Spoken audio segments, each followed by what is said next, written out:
Hi, everyone. This is Gary Wilson, and welcome to this week's live investor agent training webinar.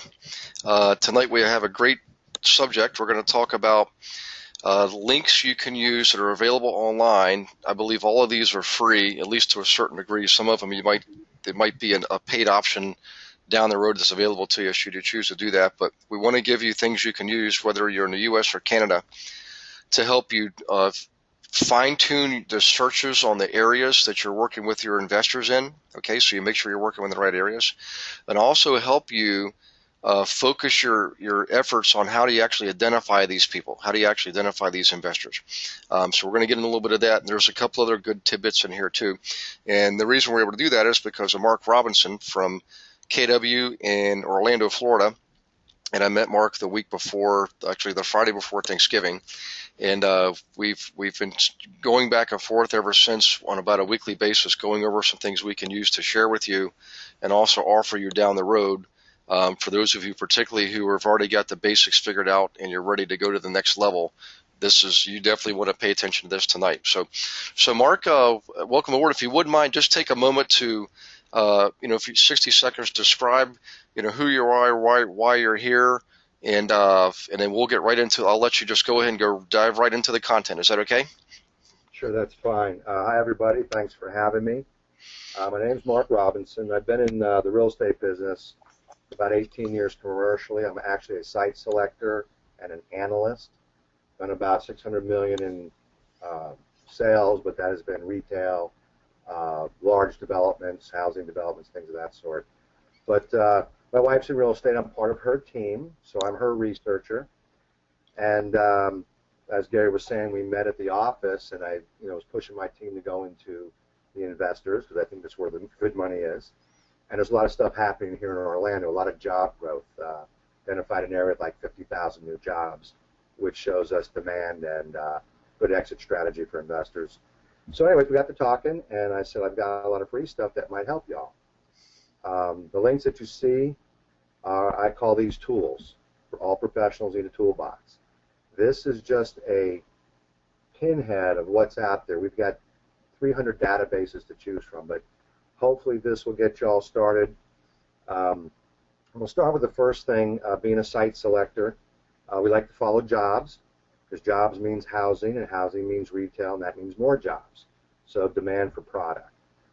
There's some publications that we read and we believe everyone should be reading. One of them is your local paper, because that's what's going to tell you what's going on. But business journals here in the U.S., and why are we not? There we go.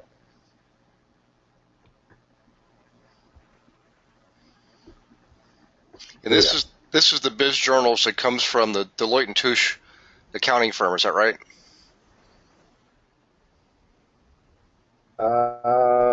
I'm not sure of that. I've never looked in to see who owned them. Yeah, I think I find it useful. I have a free. You there? Oh, I'm here. Yeah, go ahead, Mark. You're live. Can you hear me? Yes. Yeah. I never really got that deep into it of who owns it. I just know that I've got a subscription that comes online that's free. And so I get a morning update and an afternoon update, and it tells me a lot of what's going on. So I can follow the leads into if it goes from the Orlando Sentinel or from Florida Trend. If you go into, there's the link for Business Journal. So if you go to subscribe now, this is pretty easy stuff here.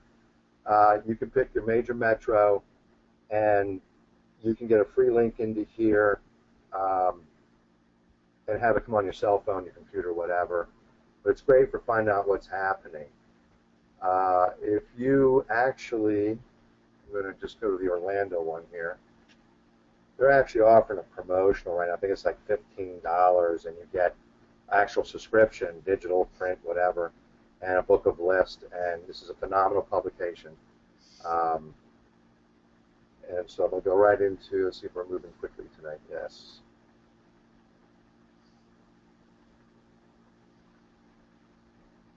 So here's just what's going on today.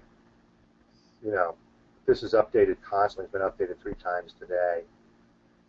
But you can go through here and get a subscription. I highly recommend it. Subscribe to your local paper, and here, like I say, in Florida, we have Florida Trend. It covers the whole state, and they take bits and pieces from Business Journal, the local papers, what have you. But if you want to know what's going on with development and laws and where the action is, you got to read, okay? And you can do this one, like I say, for free. And if you want to get a little harder, for $15, not bad. But you can get the blurbs to track everything down for free. So let me get out of this one. Totally here. For Canada, it's a little bit easier. Their publication covers all Canada, so you don't have to go to a major metro. And I'm sure that the folks in the different areas, wherever your market area is, you're familiar with your own papers and publications. But you definitely want to get it whatever the business journal is in your area, because that's going to tell you what's happening. I know this week there was articles on the rental market here in Orlando. Pretty interesting stuff. So here's Canadian Business Journal.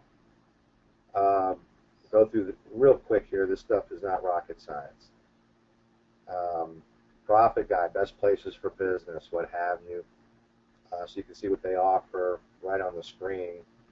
And again, if you subscribe to Canada Business Journal, I think they're giving you 20 or 30 days and 16 issues for something like $20. We'll see it here in a second. Just taking a little bit to load up here. I don't want to spend too much time on this. There you go. 30-day free trial, 16 issues for $20. So if you want to do a full subscription, you can, but you can get your freebie stuff out of here to kind of find out what's going on. So what other this one? What other kind of stuff in the? So yeah, definitely. Go ahead.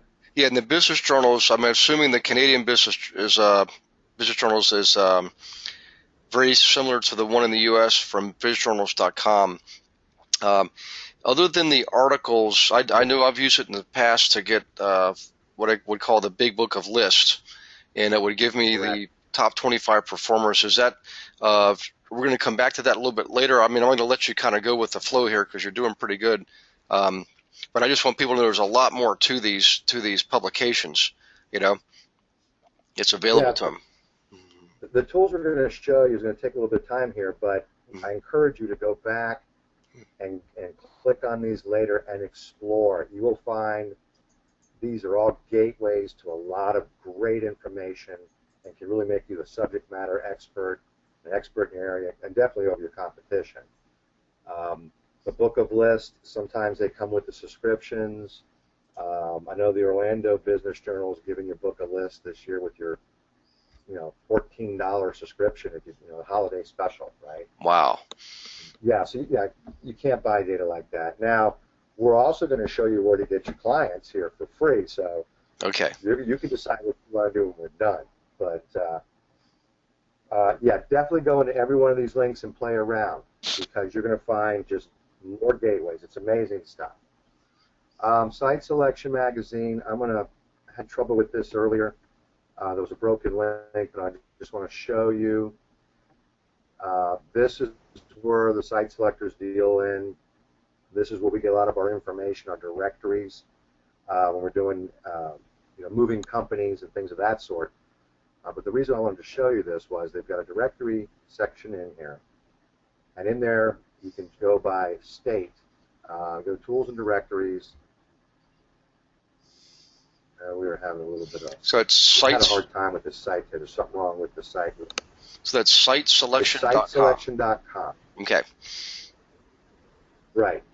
So, under Directories and Tools, you go to the Economic Development Agencies, and then you would pick a state. I'll just pick Florida. It seems and actually I got an error message. But what happens is every economic development organization, whether it's a port, a state, a county, a municipality, they're in there, and they all have direct links.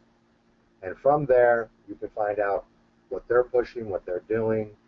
They all link to municipalities, to GIS. It just crosses everywhere. So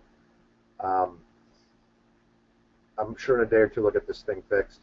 But great site for finding out what's going on.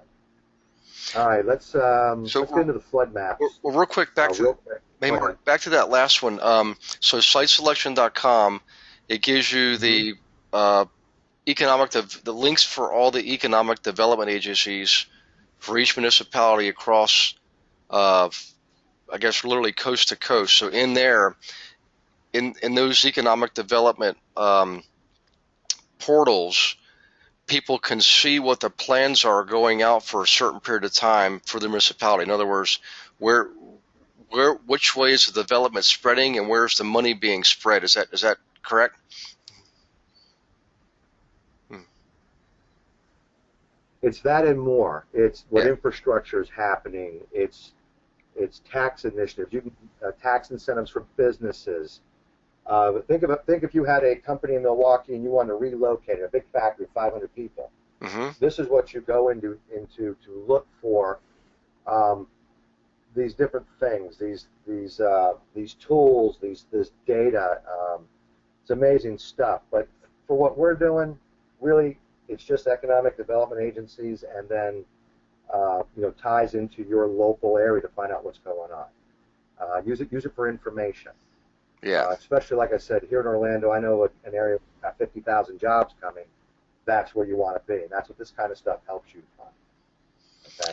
Right. So if you're working with a flipper, So if you're working with a guy who's flipping homes, and you know that jobs are going to be created, LA is a great area to use as an example of this. LA is a huge metropolis. There's 24 million people in LA County alone, and on the outskirts of the city, you've got all these smaller towns. They're really not small, but there's Glendora, Glendale, Covina, Corona, um, Norco, Rancho Cucamonga.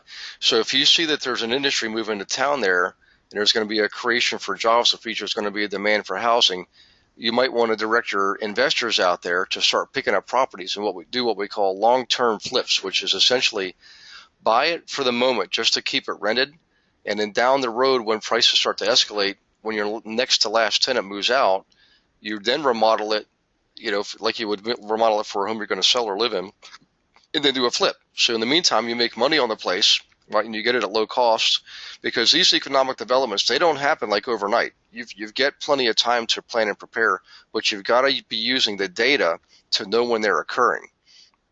You know? yeah, yeah. Yeah. What it is a brick is a brick. It's how you buy the dirt. That's what we say to people. Meaning, once everybody knows the building's there and showing up, once it's really out there in the news, Hmm. it went from 100,000 acre to 300,000 an acre, and there's not a lot of profit margin. By monitoring this stuff and these talks, first thing these economic guys will tell you, there's a talk going on, and that'll negotiate over up to about a year. Well, that should be an indication if you're paying attention. We call all this looking at the long-term growth and where it's going to be over time as an exit strategy. And like you were saying, we're going to buy it, rent it for a while, when the price gets right, we'll sell it. And so that's your exit strategy. Keep in mind, too, when you're looking at developments, they're bringing a couple of big factories, or we have a cluster, a health cluster, medical city. Well, there's 5,000 temporary construction jobs, and they got to have a place to rent, because Hmm. after the construction jobs leave, then we're going to have 30,000 people, that's direct and indirect, coming into the area. There's not enough where are they going to go? Okay, it's a huge opportunity. So use this information to find the future, the crystal ball, as you will, where you need to be playing at, basically. Okay. All right. Um, Good. yeah, and once you subscribe to these magazines and start paying attention, just watch them and read the articles as they come up every day. A little like reading thing, and within a month you'll get it. It'll just come naturally. There's no rocket science. It's just reading and knowing. Um, let's go real quick to the FEMA flood map, because I know a lot of our guys want to know if they got insurance things. So here's a portal for U.S. To pull up flood maps. And then these are very simple. This is from FEMA. This is what the insurance company used for rate maps. You want to make sure you're going to be in an area that's not going to flood, like Tennessee. Was it a couple years back they had the big flood, and Yep. you want to know that. You want to know these areas. So it's real simple. You just go to this address bar, and We know it's interesting, Mark. I've heard a lot of people say, I'm not really concerned about the flood maps. And what we know is this: when you look at the flood maps, you'd be shocked at how many places are actually in either 100-year or 500-year floodplains. And I'll give you a good example. I was just in Santa Barbara last weekend, Santa Barbara, California. You think, well, you know, up in the hills, wherever, why would that be in a floodplain? They hardly ever get any rain. Well, the fact is I forget what year it was. They were in a deluge. It was from the Santa Ana winds. The Santa Ana front came through, and just they were literally under feet and feet and feet of water. So it does happen in places you would think not very likely. And by the way, for your investors, yeah, it happens. The 100-year. yeah. And by the way, flood insurance, guys, yeah, there's coverage. If you're in a 100-year floodplain, your lender, if you have a mortgage, is going to automatically require it. But even if you're in a 500-year floodplain, it may be a good idea they have a different level of coverage for the 500-year floodplains. Some banks actually do require it. Most of them don't. But I actually had coverage on a property that was in a 500-year floodplain, and lo and behold, it flooded. And I was so glad I had the insurance. But you need to be aware of that, because when you're doing financial analysis on a property, your investors need to include the cost of flood insurance when they're doing their income and expense analysis on the property. Right. So Go ahead. yeah, go ahead, Mark. I'm sorry. Okay, so this is really, so I type my address in, this map came up, and I go to View Map,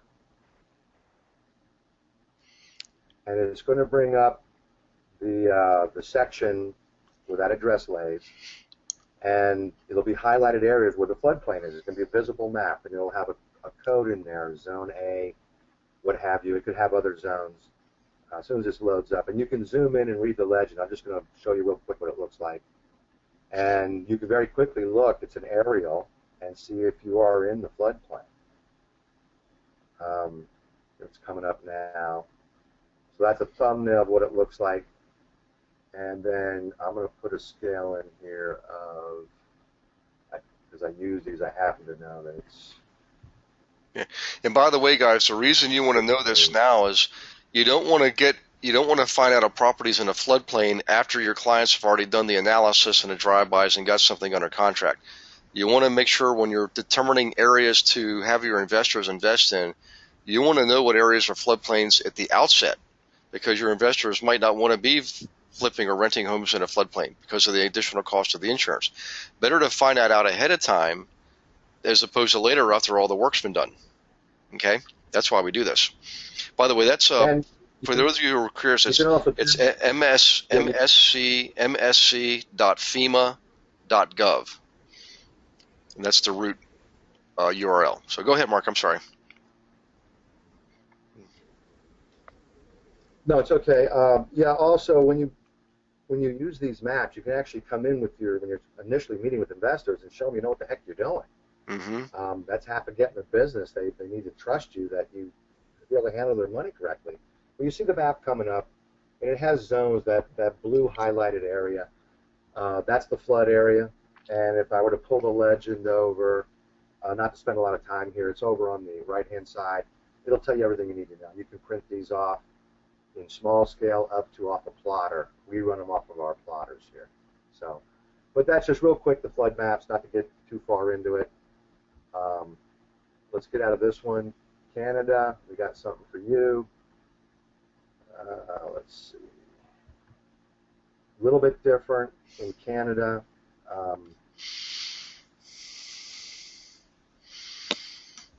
Anytime it wants to come up would be nice.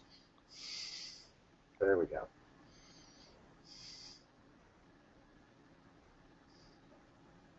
And then we'll, after this, we'll get into some real meat here. So here's the Canada. I'll hit British Columbia. It looks like, I haven't done anything in Canada personally, but it looks like what you have to do is request a map. It's not as easy like it is here in the U.S. But this is the portal for it. And we would scroll down, and there it is. Provide the area designation. To request the flood map. So, but this is how you get in there. You'll have to go in and play around. I have not done that yet, only because I haven't done anything in Canada yet. So, but there's the link for it, and that'll get you to the Canadian flood maps. Now, real quick, we're going to go to Canada assessment links. And this is really, I'm still really working on more information for Canada to get you more free data up there. Just playing around right now. But this is where you want wanting the property appraiser data and things of that sort into the local governments. I'm sure that if you're from Canada, you already know how to do that. But for those that aren't and need to maybe explore, you go down to here, and you would just simply go into the eValue. And again, you play around in here, and you'll find there's links into the GIS. Canada's pretty good with GIS. And get into the local governments and use their GIS mapping. You can find a lot of stuff. But that's the basics on getting into property searching for Canada. And again, I think if you're working up there, you kind of know this. But for the rest of you in the U.S., they do different terms. And remember, wherever you are in the country, in Florida, it's the property appraiser's office. You go to Georgia or somewhere, it's an assessor's office. So be aware of the terminology when you search. Okay. So those are the quick, easy goodies. Now we're going to get into, I think, what everybody really wants to see. They don't know yet, but they're going to want to know it. This is brbpub.com. So go ahead and say that. This is the site we use. Hey, Mark, say that again a little bit more slowly so everybody can, yeah. Okay, it's brbpub.com, and then /free-public-records. Good. This is the site that we use as researchers, what the news people use. This is the site that if you want to go and find a public record or a court record, what have you, they list on here the free sites.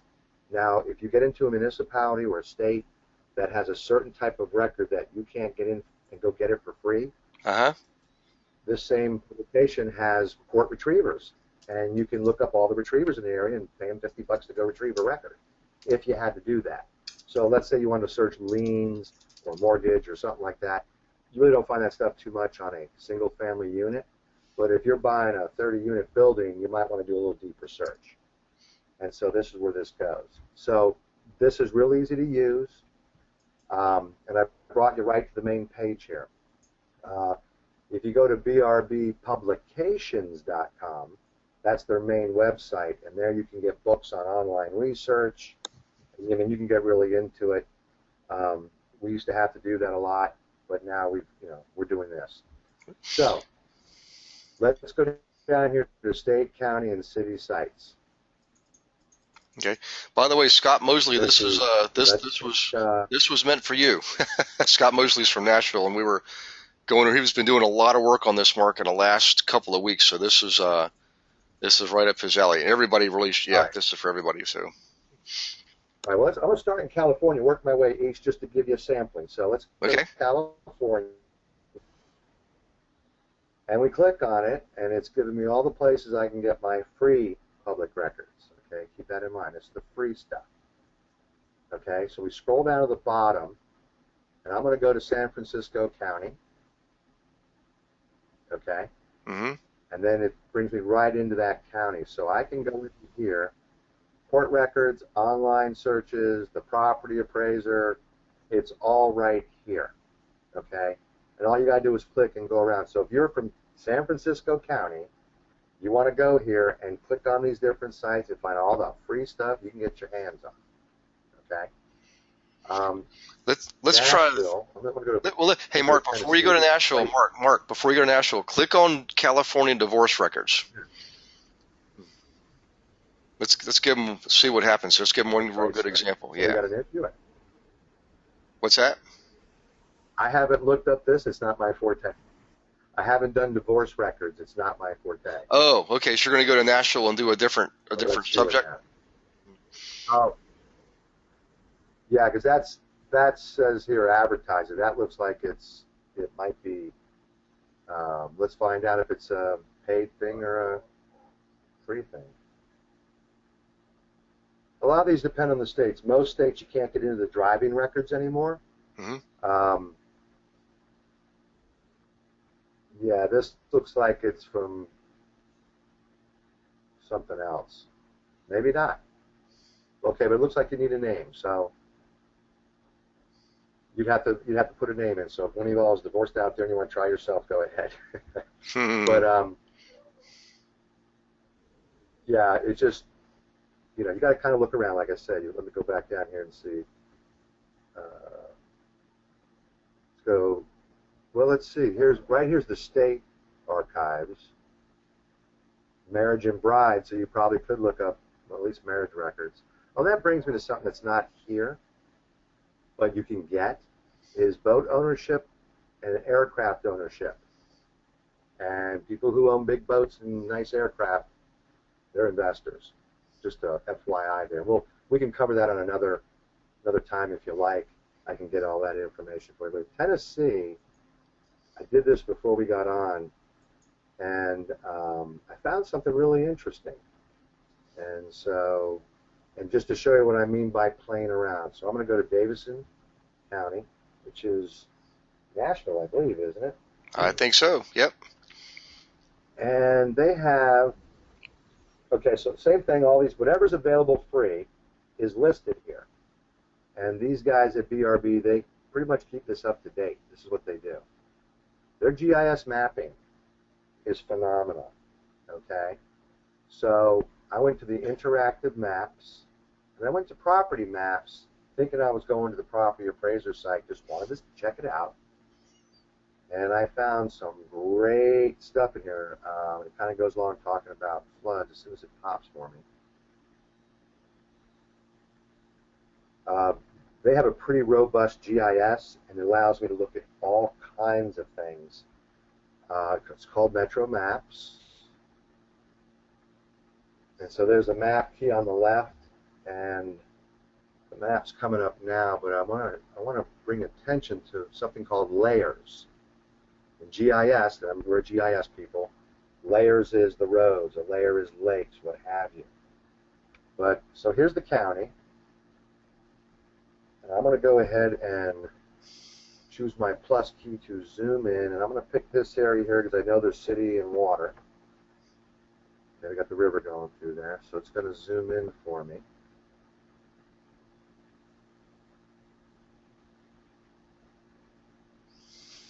While that's doing that, I'm going to go to layers and open this up.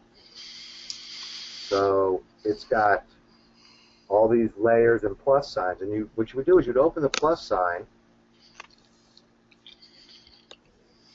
It's still loading here.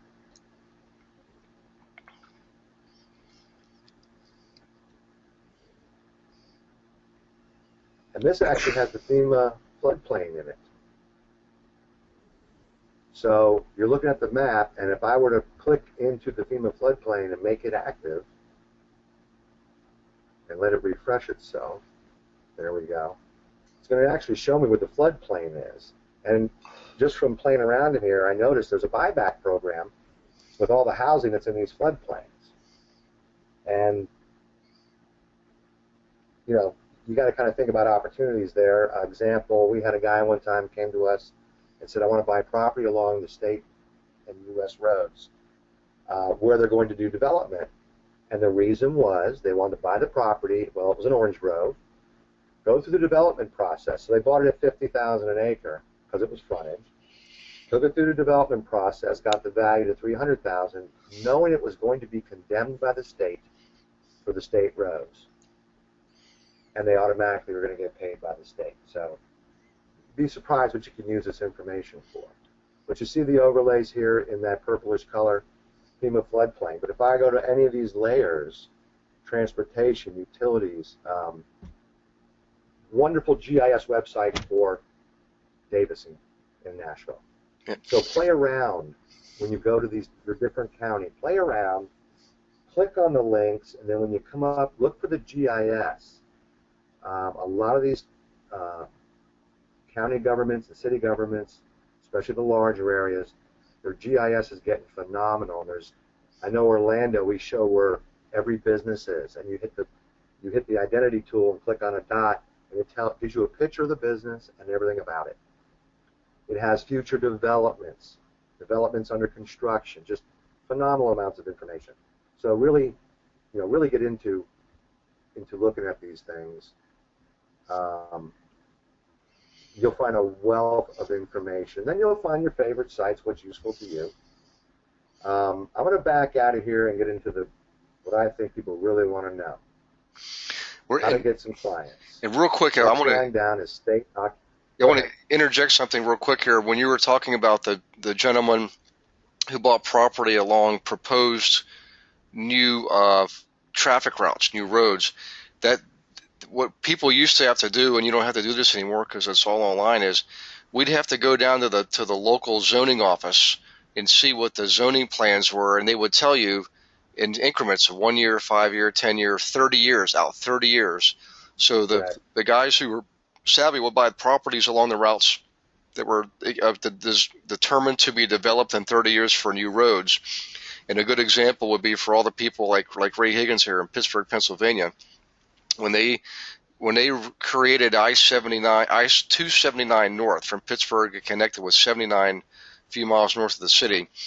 That corridor, they knew they were going to do that back in the 1950s. In the 60s, when the information was made available to the public, although it wasn't like put out in a newscast or in a newspaper, savvy investors would go down to the county office building, go to the zoning maps, look at the plot plans, and see the plans, and they saw that coming out there. So a handful of people bought property that everybody else thought was just useless, and they or their heirs made a lot of money as a result. Yeah, I've got a personal friend down in towards the Winter Haven area, across from the Eagle Ridge Mall down there. He bought a mitigation bank, knowing by doing just what you said, going down and checking it out, that when they want to do some commercial across the street on US 27, that to have enough area to build a commercial center, they're going to have to buy some mitigation bank. And it wasn't just any mitigation bank. They're going to have to buy the one he purchased. It actually said, you must buy this mitigation bank if you want to increase your land size here. And you needed to do that to build something. And he knew that, so he bought, it was like $4,000 an acre. He bought this mitigation bank that was wetlands. People said, what are you, crazy? Well, he sold for $100,000 an acre. And all he did was sit on it for 3 years. Not bad. So once you start getting into this stuff, there's some pretty cool things you can do. You ready for the information where to find clients? Yeah, go for it. Okay, State Occupational Licensing Boards. Now, this is free stuff, and when I say free, I mean you're not paying money for it, but you are going to have to go and select records by hand, but here it is. Let's go to California,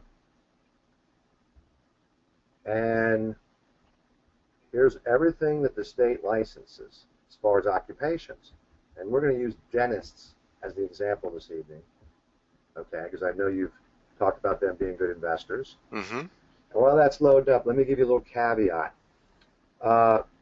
Dentists who just graduated, just became a dentist, don't have any money. They're paying off their student loans. We found from the retail side, recruiting doc in the boxes, as we call them, into the shopping centers, that dentists, when they hit about year 3 in their practice, start to have money, okay? And that's when they start to invest. Doctors, it's about year 7. And it's simply because they're paying off student loans and getting established. So when you go into these records, you want to look at the date they were licensed, because if they hit those magic numbers, it's more of a sharpshoot target as a shotgun. So we got dental license. So I'm going to click on the dental license.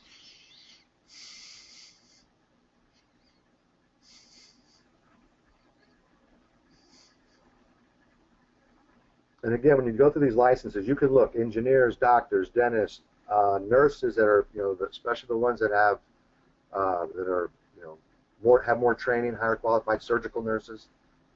I'm going to go and just put in here Los Angeles. No, let's put in San Francisco. Let's just kind of stick with it. So you got a theme. Okay, San Francisco, I'm going to ask for 100 records at a time to show up fine. And it's this easy, folks, with any of these records. Give it a minute to load up.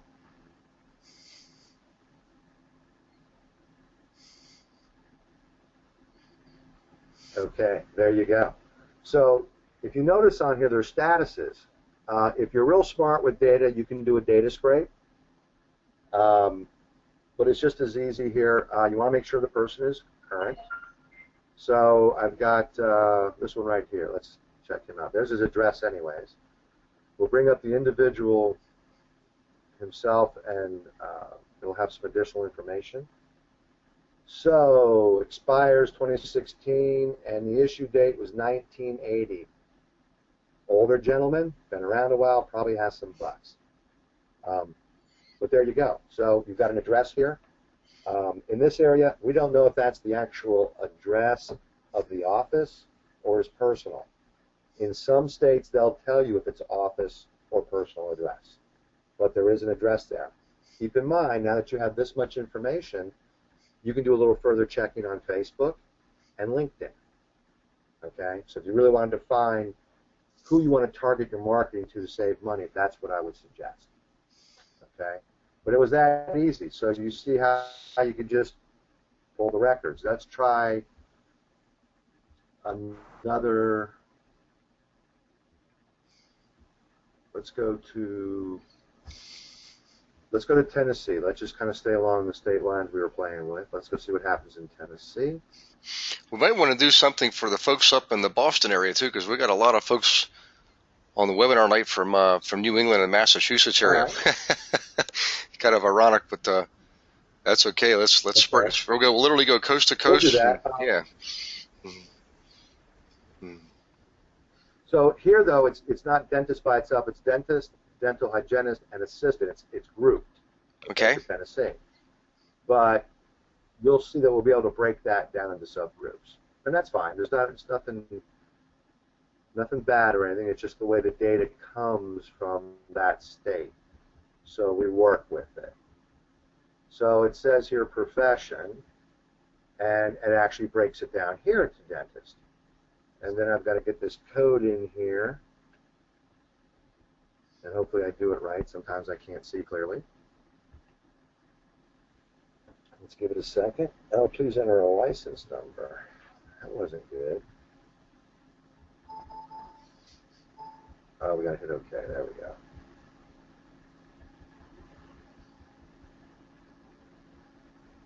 Oh, it didn't like my...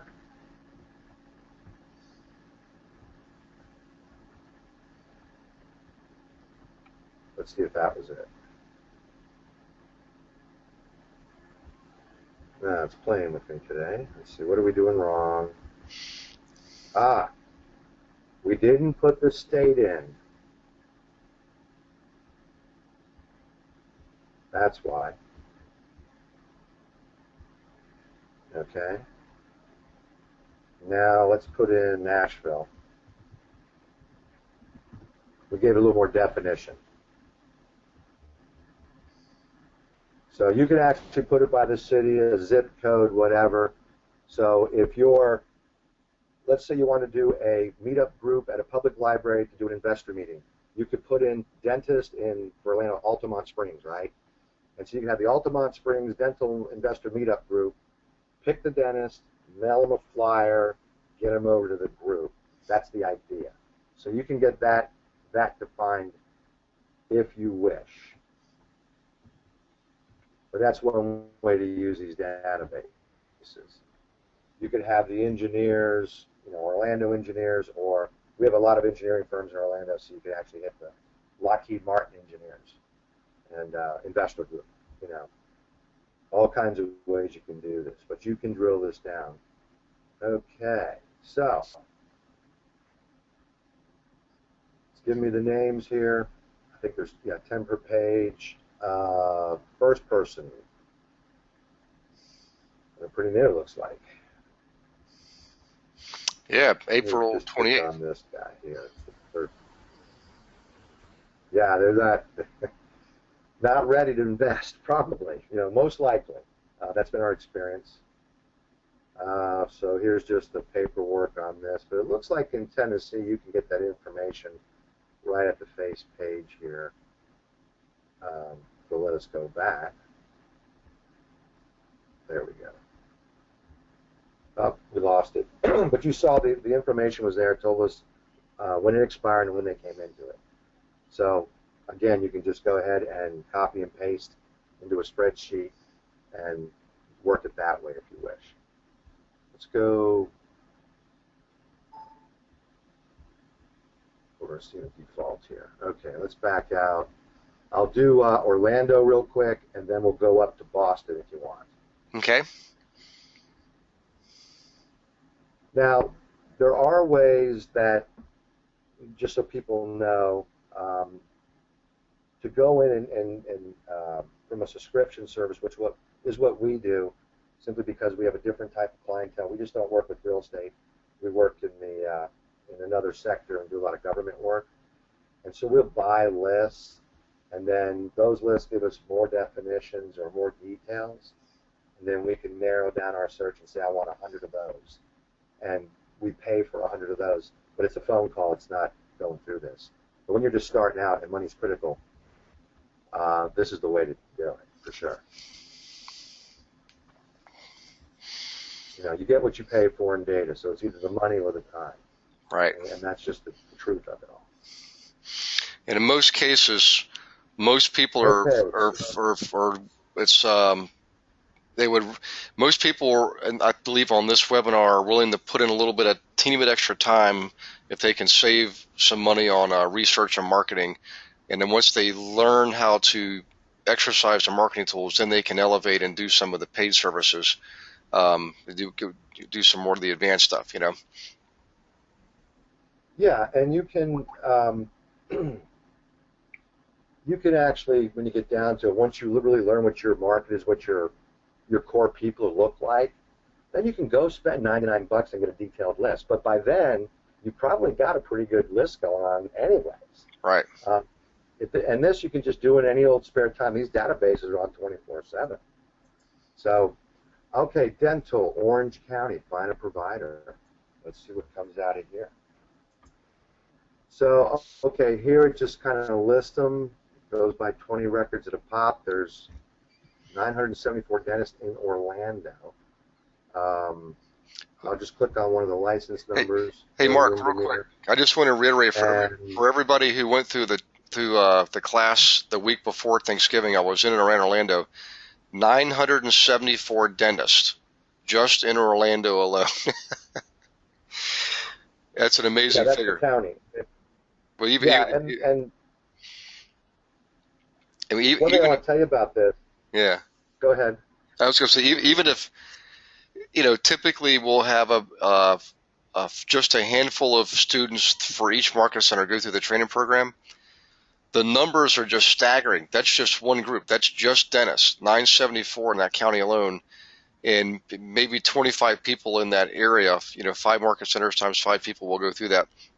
So 25 investor agents have access to 974 dentists. That's not even including chiropractors and all the different engineering groups. I mean, that's why we tell people that's the scarcity mentality is easily overcome when you look at the sheer magnitude of what's possible here. 974 dentists and 25 agents. You guys would never step on each other's toes. Well, I'll give you an example. I did this search the other day just to check. Guess how many engineers you have in Orlando or Orange County? Just take a guess. Oh, I would bet somewhere around the 10,000 mark. 3,000. 3,000. Just in this county. But if I go over to Brevard, where it's Rocket City, yeah, it's huge. The numbers are huge. I want to call your attention to something. You guys all know your area. I know mine. Palm Bay, you can see the screen, is in Brevard County. Okay? Bushnell is not in this county. What that could mean is that person owns 2 offices. They got 2 offices, they got money, they're investors. And if I look at the foreign names, I have found through my travels that foreign people who get professional licenses and own more than one piece of property understand the American dream and owning property, and they love to invest. FYI. But there you go. So, yeah, you can just click on a record. It tells you everything you want about it. There's your list. Again, we'll just pop here. There's their address of record is in Bushnell, but yet they're showing up in Orange County as well. So guess what? They probably got 2 spots going. You can dig into it. So that's the dental in Orlando. Let's see. Let's just for the heck of it. So you had engineering firm. That's interesting. I didn't look at that before, but you can actually look up a firm and go knock on a door. Just take engineers for the heck of it. Let's just see what goes on. Just to segue off with what Gary was saying about there's more than enough folks to choose from here. And when you went to dentists, there's oral surgeons, there's regular surgeons, doctors' database here in Florida breaks down into specialties. It's really kind of crazy. How am I doing on time, Gary? We got 7 minutes till 8. And it's okay if we go over a little bit. We're used to going over on these things. So if you got some other juicy stuff, by all means, let's show it. Well, okay, let's begin. All right, I'm not going to go into each one looking at numbers. Let's go. We said we would go to Boston, right? Okay. So let's do that. Where are we at? Massachusetts.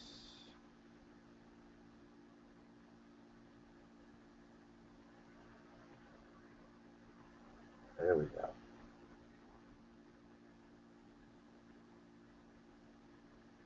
Dentist and dental hygienist. So they combine those two. And this is my first time doing this one here in Massachusetts, so bear with me a second till I look at all the little buttons. And okay, profession type, dentistry, emergency medical, nurse aide. Oh wow, pharmacist. This really gets into it. License type, I imagine. Oh, wow. Dentist. I'm just going to hit, well, let's put a city in here just because otherwise it might take too long. Oh yeah. So this is Boston, in Boston, right? Yeah, Boston is huge. You're going to get a big list here. Okay, let's see what comes up. The dial is spinning. Let's see if it could say there's usually at the bottom is a record count. Oh my God. So there's at least 29 pages of how many per page I haven't counted, but let's go click on a record and see what it tells me. Because I want to see how long they've been a dentist. Mm-hmm. And this is just there you go, issue date 1964. Yeah. And these are just the dentists in the city of Boston. This doesn't even include the outlying areas like Worcester and Leominster and Concord. I mean, there's correct. Yep. Every city, type of city, and that's what you'll get is that city or the state. Wow, that's huge. So the big thing here, guys, is there's plenty of. The big thing here, guys, is even though we can look online, we can Google, dentists in any town. This is giving you information like when they got their license. So like Mark said, if they're brand new, they're likely not going to have any money to invest. But if they've been around, 3 or 5 years, and if we can even determine their age, which might be a phase 2 of this stuff, we know that people in the 30s and 40s are more likely to invest. Okay, and well in the 50s too. But the big age groups are 30s and 40s, followed by the 50s. People in the 50s, and if you have a dentist that's been around longer than 5 years, and he's in his 30s or 40s, he's probably going to be very aggressive with his investing strategies and more inclined to want to invest. And I would shoot those guys the booklet. Yeah, exactly. Let me do a quick calculation here. So I've got over 1,300 dentists just in the city. Good Lord. Yeah, that's just dentists. That's not their assistants. That's not administrators. I Yeah. mean, I can go on and on. You would be surprised what you have available to as far as potential investors simply by looking at their license. This is where you get their addresses. Again, if you want to look up more, check them out on Facebook, check them out on LinkedIn. You can type the dentist name in just a Google search, and it'll bring up their dentistry office, and you can, might tell you they've got 5 dentists working in the office, even better. Okay. One of the things we did notice with dentists too, I'll take something from my past, was there were people graduating from dental school, and they weren't becoming dentists. They were buying dental facilities or building dental facilities, and then filling them up with dentists. So if you can get into an office that might have 5 dentists working out of it, I know of a couple here, Greenberg Dental here. They've got 5 offices. One side's for surgery, one side's for dentists. And they probably have 5 or 6 dentists in each office. So you could hit one office and hit 5 potential investors. So in other words, you could call that a dental chop shop. Get it? So, yeah. Okay, that was good. I'll stick That to was my day job. okay. So those are the free tools that want to get you now. Let your mind run wild. If if people have questions, if they have a specific thing and they want to know where do I find this, ask me. I've got a database of sources that spans over 16 years. There's census stuff, there's business stuff, there's just it goes on and on. I could sit here for 5 hours telling you what's available. But Yeah. so that's kind of what you got tonight. Fire away. Okay. Well, I've got a question from Peter Lamb. He's asking, do we think physical therapists would be good investors? And I'd say the answer would be yes, because a lot of physical therapists, a lot of them are, of course, employees, but they're working for a physical therapy company. Some of them are franchises, so the franchise owner is probably going to be a physical therapist themselves. And a lot of times physical therapists have their own private practices, just like dentists do, and ophthalmologists and optometrists and chiropractors. So Peter, Chiropractor. yes, Yeah. Peter, I would say yes to that. And one of the things I've learned in the past is when you have a hunch on something, pursue it, because you don't have to spend a lot of money in this business to check something out. And with owner occupants, yes, you can spend some money, but with these high wage earning self-employed service providers, I would approach physical therapists and see if there would be and just try them out. Do a test group of 25 and see how many respond. Um, Yeah, I would agree, Gary. It's strictly a numbers game. And also, too, when you see this data show up, a lot of it is their business address. If you don't want to spend the money on mailings, drop it off. yeah, I know in the past when I first got started, I would mail out the booklets, and then if I was in an area and there was an office close by, a chiropractor, dentist, what have you, and I'd already sent them 1 or 2 booklets, that I actually would stop in, poke my head in, bring my third one with me, the third month, for example, and say, I'm the guy that's been bringing these by. What do you think? And typically, I would get sort of a non-committal type response or neutral response. They say, hey, it is interesting, but I'm kind of busy and I just don't know. And I'll raise my hand and say, hey, look, no worries, no stress. How about if I just set you up for a free search, no obligation? It's in your area, designed specifically for you, and you get to see what's possible in your area. And who can say no? I've never had anybody say no to that. And then you've got somebody who's getting a regular email from you with listings, and you've got a reason to follow up. So that's a great technique to use, especially if you're first starting out. It's not door knocking at all. You're going in a kind of a warmed up status. Yeah, one other thing, too, Gary, that I didn't mention, 'cause I don't know if it's thrown too much at one time, on any of these databases, if they have an address search, Mm-hmm. if you type the address in and there's more than one dentist there, they'll show up. Yeah. You hit these little, I call them little beehives. You got more than one person in one spot, and then you're force multiplying your efforts. Like you said, you step in and there's 5 dentists here. Maybe they're going to get together and as a group invest. I see a lot of that when you see offices with multiple dentists or medical people in them. Often they will invest as a group. Yeah. Yep. Hey, we got a question from Tyler Davis, and Tyler's asking, could we give another example of what kind of info to look for in the business journal. So if you got an extra minute, Mark, maybe we could go back to the bizjournals.com and just give maybe one example there of what else we can do data wise to look and dig in and see what's possible, see what's available. Let's see if there's anything showing. I know there's reports or articles, but data wise, maybe there's something there that yeah, I gotta say,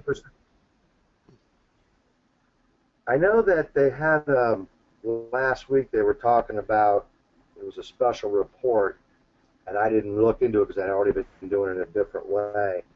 They were talking about where all the construction and how much money was being spent, billions, where it was actually located.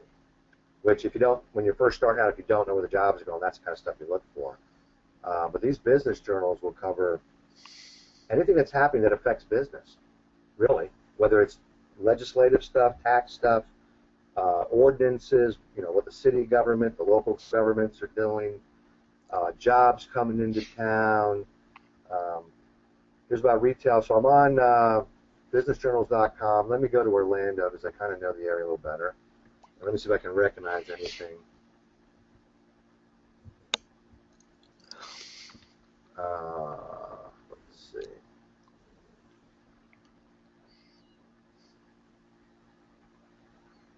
And these are just today's. These headlines will change by the morning, and then they'll change again tomorrow afternoon. This goes on all the time. Okay. So let's see. Central Florida becoming super fast activity spot anyways. Well, that's when Google was talking about coming here. And everyone was saying, oh, we're going to be super connected. Well, now they're saying we're going to have that anyways. That's big for businesses. Here's your top, the list of Central Florida's top property management companies. The list. So right there on the front page, they're showing you something that these are management companies.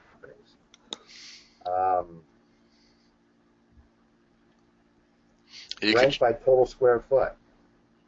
So these look like the big commercial companies. I recognize them. If you subscribe to the book of lists, or you can download it for 24. These property management companies, I can tell you from looking at them, are commercial as well. So that's office building, not really what I don't think this group is looking for right now. Yeah, so those let's are see, we get back out of here. Yeah. Yeah, those are the big guys. I've worked with a lot of them, so that's how I know these people. Let's see. iDrive.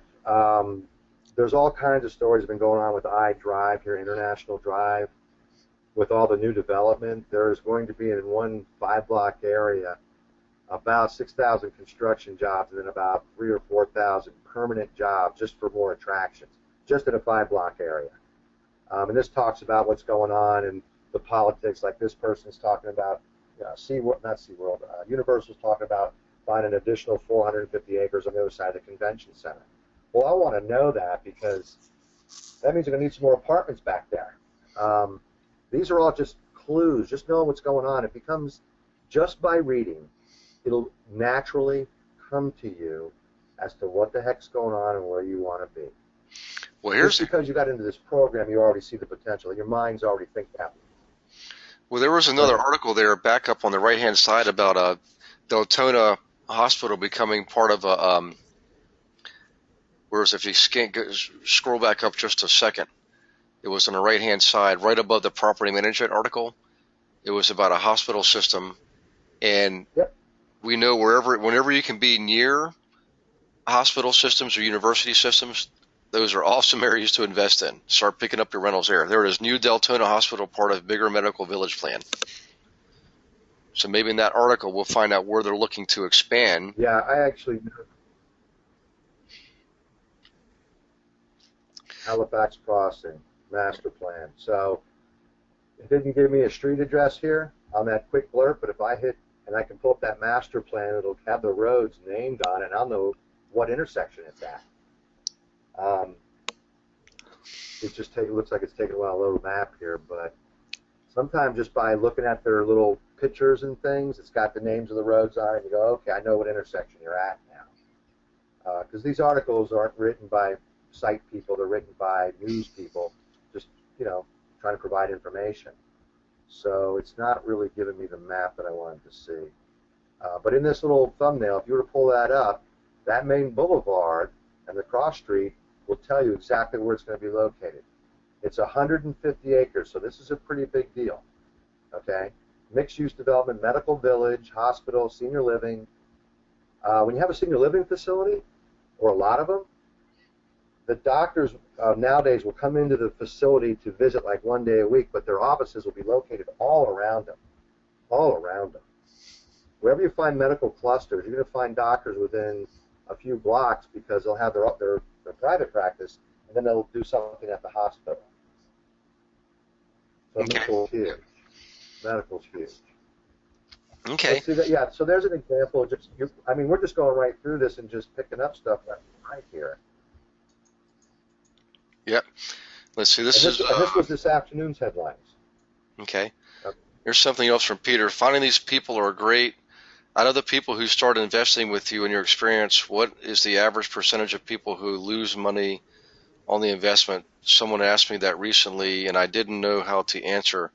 That's a good question, Peter, because I don't actually have an answer directly. I know just like anything else in life, just like when you buy a car, that's why we have lemon laws. Sometimes you buy a car and it ends up being a lemon. Same thing with investing. And I know I can tell you from my own personal experience, and I had 250 units, and I'd say at any given time, 10% of them were causing me headaches. I don't know if that's a good average for everybody, but it's not a perfect world. It's not a utopia. In spite of our best efforts to do thorough analysis and make great decisions, things happen. I mean, it's just, trees fall on properties, people lose jobs and get sick, and all kinds of stuff happens. So that's probably, I don't know that there is a statistic out there that shows that, honestly. It's really just, I've never, that's a good question. I just don't know that there's a quality metric for that. Maybe the bankers are afraid to have us know that information. Yeah, go ahead, Mark. I haven't seen anything like that. I haven't seen anything like that out there. What I do know is the more homework you do up front, keep it out of a flood zone, keep it in a neighborhood that does not have high crime rates, stay close to infrastructure and public transportation, make sure there's shopping and convenience. Think of it as if I had to live here, what would be the things that would attract me? And that's where you're going to get the better clientele, the less problems. Yep. If somebody comes in and says, you're asking $800 a month, and you're holding an open house for renters, and somebody comes in and says, I'll give you $850, why would you do that? You try to bring me down. The only reason you were going to give me $850 is you need to move in here, you're hiding, you're going to make it a meth lab. You got to use some common sense when you put renters in these places, and you got to use common sense when you choose the actual location. And because each location is a point on the map, it has coordinates, it has geography, it has demographics, and all that information is out there on the web. Okay? You can look at school districts. Are they good schools? What are the school ratings? And all these different things. You can fine-tune that to the best available product you can get your hands on. The better the product, the better the tenant, the better the success. Right. Well, it also comes back to very basic, fundamental, and I always go over this when I teach the class in the market centers, which is this. You have to start off with the right education. You've got to have good education, have the right, whatever it is you're learning, you want to make sure you have a teacher or a trainer that's done what you want to do. Then you need the right information, that's exactly what tonight's subject is getting the correct information easily and efficiently, and then taking effective action. And when you apply that 3-step process, the results are always going to be more successful. There's no guarantee in life. You're just always trying to improve your odds, and that's how you improve your odds. So on that note, Mark, it's 11 after 8. We're going to go ahead and wrap things up here. I really appreciate you being on. I know that the folks online here, just based on the questions we got, pretty awesome stuff, and I can't wait to have people try some. Particularly, I think a lot of the comments come in were related to the occupational, the capability of figuring things out occupationally. Where are all these dentists? Where are all the chiropractors? How long have they had their license? That's good stuff. So if you have any final thoughts, Mark, to share with the group, before that, I just want to extend a hand of gratitude and a thanks to you for spending your time doing this. And hopefully we'll have you back again, maybe in January after the holidays, and we can show for those who are interested what's possible if they want to spend a few dollars. It's the data, whether you get it from us or they get it directly. No matter how you slice it, the advanced stuff is just going to cost. There's no way around it, and not everybody's up for that, but some people may be. Well, first of all, thanks for having me. I enjoyed it. I enjoy sharing this stuff with people and helping folks out. There is some more free stuff out there we could present to you. I'd like to talk to you, offline about how to use the GIS, because a lot of it is now available to the public. Mm-hmm. And the GIS, instead of taking a week to figure something out, you could do it in an hour. Right. Your whole portfolios in an hour, and I'd love to share that with your folks, maybe in January down the road, and do just a quick, how to, what is GIS and how do you use it very quickly. Yeah. The GIS Lite version. But there is great stuff out there. If you get a lot of guys, ask questions of Gary. Don't be afraid to ask a strange question, because I know we can find an answer for you. And then Gary, let me know, and I'll go dig up an answer for you. And by the way, up in Canada, we have to use GIS data. There's also something else called GEO Warehouse, because in Canada we don't have a lot of the same tools that are available in the States. So it's GIS data is huge up there in most provinces. So thanks for doing that, Mark. Thanks for your offer of help. I'm sure, if you want to, let's do this again perhaps next month, and maybe we'll look at some questions. So for everybody on the webinar tonight, shoot me your questions and any subject you want to touch on data-wise that would help you in your business, and let's present it to Mark and see if we can put together another presentation in January that'll help you along those lines. So thanks again, everyone. I hope you have a wonderful night and an awesome weekend coming up. I got one more week in California. Then I'm off for 2 weeks. There's no webinar the week of Christmas. However, there is one the week of New Year's Eve. And the week after that, I'm back in Florida for, I believe, just about 4 weeks straight. So all around the coastal, both coasts, and also Orlando again. So thanks again, everyone. And if you give us a shout out on your feedback on the Mark's presentation so far. It looks like everybody's thinking, hey, this is pretty cool stuff. So I appreciate it, and we will look forward to seeing everybody next week when we got Seth Green back talking about podcast. So everybody's saying thanks, Mark. So get a lot of kudos here. You're all very welcome, and please put your questions in. I'll go find an answer for you. You got it. I appreciate it. And I got a feeling there's a larger role for you involved with this group going forward, man. This is something we've been wanting to do, and I appreciate the opportunity to be able to do this, So. Okay, well, you got some ammunition, folks. Go out there and knock them dead. Okay. All right. Can everybody have a great night, and we'll see you next week.